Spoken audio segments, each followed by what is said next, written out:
Did you ever want to compete in the Olympics? Yeah, I did like 3 Olympic trials and I never went to the Olympics. Jason Statham looks like a man who fears nothing. He has survived deadly stunts, built a career with films that have earned over $8 billion at the global box office, and become one of Hollywood's biggest action stars. But behind every fearless smile lies years of pain, heartbreak, failure, and terrifying moments that almost ended everything. So what really happened to the man everyone believed could never be broken? And how did every setback, every failure, and every near-death experience shape the man he is today? To understand this, we need to go back to the beginning. The fearless beginnings. Jason Statham was born on July 26, 1967, in Shirebrook, Derbyshire, England. He grew up in a working-class family. His father, Barry, made a living selling fake jewelry, fake perfume, watches, and anything people were willing to buy on the streets, while his mother, Eileen, worked as a professional dancer. Life was tough from the very beginning. Money was always short. From an early age, Jason learned that nothing came easily. If he wanted something, he had to work for it himself. By the time he was around 11, he was already helping his father sell goods at local markets, learning how to deal with customers and earn money. But as he entered his teenage years, Jason started training in Chinese kung fu, karate, and kickboxing. Now he didn't like those sports just because they taught him how to fight. It was because they showed him how to be disciplined and never lose your focus. When Jason was around 15 years old, he saw a professional diver perform daily high dives. Jason instantly fell in love with that sport. He had finally found his dream, and he was determined to do whatever it took to achieve it. So he began training at the Crystal Palace National Sports Center. Days turned into months. Months turned into years. After 12 years of training, he finally made it into Britain's national diving squad and went on to represent England at the 1990 Commonwealth Games in Auckland, New Zealand. However, Jason's main goal was to compete at the Olympics. He first tried to qualify in 1988, but fell short. Still, he refused to give up. By the time the 1992 Olympic trials arrived, Jason had spent nearly half his life chasing that dream. But once again, things didn't go his way. After finishing 12th at the 1992 World Championships, he realized his Olympic dream was over.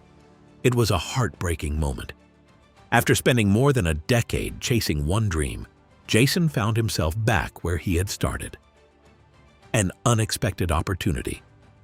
After his diving career came to an end, Jason returned to what he knew best. He went back to working on the streets, selling jewelry, watches, and other goods just like his father had done for years. It wasn't the future he had imagined. But Jason wasn't the type of person to complain. He simply kept working and waited for another opportunity. Then, in the mid-1990s, that opportunity arrived when he least expected it. While working as a street seller in London, Jason was noticed by a talent agent from the clothing brand French Connection. His rugged appearance and athletic build caught their attention. Soon, he was hired as a model for the company. For the first time, Jason found himself in front of cameras instead of behind a market stall. His modeling work eventually led him to music videos and television commercials. He still had no plans of becoming an actor, but someone else was paying attention. Film director Guy Ritchie was preparing his first feature film, Lock, Stock, and Two Smoking Barrels. He was looking for someone who looked like they had actually lived the life of a street hustler. Jason didn't have to pretend. He had spent years doing exactly that, and that real-life experience was about to change his life forever. In 1998, Jason was cast as Bacon in Lock, Stock, and Two Smoking Barrels.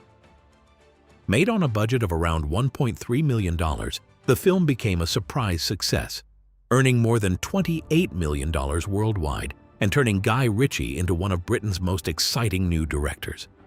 More importantly, it introduced Jason Statham to Hollywood.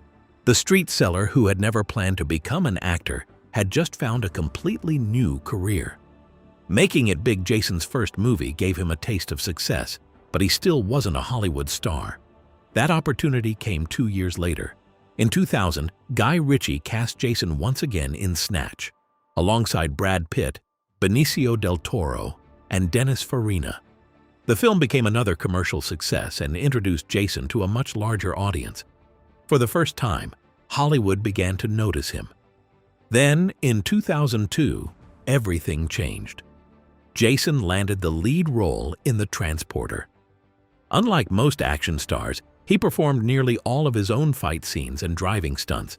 His background in martial arts and years of athletic training gave the action a level of realism audiences had rarely seen before. The Transporter became a worldwide hit and turned Jason into one of the industry's most exciting new action heroes.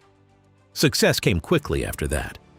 He returned for Transporter 2 in 2005 and Transporter 3 in 2008. In between, he starred in films like Crank, Death Race, and The Bank Job, proving he could handle both intense action and serious dramatic roles. Then, in 2010, Sylvester Stallone invited Jason to join the Expendables alongside some of the biggest action legends in Hollywood. It was a career-defining moment. Jason was no longer the new guy. He had become one of the biggest action stars in the world, but his greatest challenges were still waiting for him. The price of success. As Jason's career continued to rise, so did the risks that came with it. In 1997, he began dating model Kelly Brook. The two stayed together for nearly 7 years, supporting each other as Jason slowly became one of Hollywood's fastest-rising action stars. But the more successful he became, the less time he had for anything else. Long filming schedules, constant travel, and endless work slowly pulled them apart. In 2004, the relationship came to an end. Instead of slowing down, Jason buried himself in work in an attempt to numb that pain. For a while, everything seemed to be going Jason's way. The Expendables became another major success, and he returned for The Expendables 2 in 2012. But behind the cameras, something happened that reminded everyone how dangerous making action movies could be. During the filming of The Expendables 2, tragedy struck. While shooting an action scene in Bulgaria, a powerful explosion went horribly wrong. In an instant, Chinese stuntman Kun Liu lost his life. Another stunt performer, Nuo Sun, survived the blast but suffered devastating injuries. The accident left the entire cast and crew in shock. For Jason, it was a heartbreaking reminder that behind every action movie were real people risking their lives. However, as Jason was trying to move on from this tragedy, another life-threatening moment was waiting just around the corner. In 2013, filming began for The Expendables 3. After everything that had happened in the previous film, safety was on everyone's mind. Jason had to perform what looked like a simple stunt. He was supposed to drive a 3-ton military truck toward a dock, hit the brakes, stop at the edge, and jump out before the next part of the scene. But the brakes failed at the wrong time. Within seconds, the truck smashed through the barrier and plunged nearly 60 feet into the Black Sea. The heavy vehicle began sinking almost immediately. Water rushed into the cabin. Jason was trapped. For a brief moment, it seemed there was no way out. But then, using his diving skills, which he had spent 12 years developing, Jason stayed calm, freed himself from the sinking truck, and got out of the water. The Olympic dream he had once seen as a failure had become the skill that saved his life. And that was the day he realized that no movie was worth more than the people waiting for him at home. He wanted something far more meaningful. Fortunately, that part of his life had already begun. Finding peace after surviving it all. In 2010, Jason met Rosie Huntington Whiteley. As their relationship grew stronger, Rosie stood beside him through the physical pain, demanding film schedules and the pressures of Hollywood. She loved not just the action star, but the man behind the movies. In 2016, Jason proposed, and Rosie happily said yes. A year later, in June 2017, they welcomed their son, Jack Oscar. In February 2022, their daughter, Isabella, was born. Becoming a father changed Jason more than any role ever could. He loved spending time with his children and even taught his son how to swim using the same diving skills that had once saved his own life. Even while building a peaceful family life, Jason never stopped working. He joined the Fast and Furious franchise as Deckard Shaw, starred in Hobbs and Shaw, The Meg, Wrath of Man, Operation Fortune, and The Beekeeper. His films have now earned more than $8 billion at the worldwide box office, while his estimated net worth has grown to around $100 million. He invested in real estate, built an impressive car collection, supported the charity Together for Short Lives, and continued speaking out for stunt performers who risk their lives making action movies. Even today, Jason trains 6 days a week, not to prove he is the toughest man in Hollywood, but to respect the body that carried him through every challenge. Jason Statham's story proves that true strength isn't measured by how hard you can hit. It's measured by how many times you get back up after life knocks you down. So, after hearing Jason Statham's story, which part inspired you the most?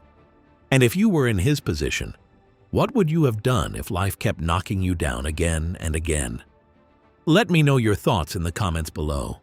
If you enjoyed this video, please give it a thumbs up and subscribe for more deep dive videos like this. We'll see you in the next one.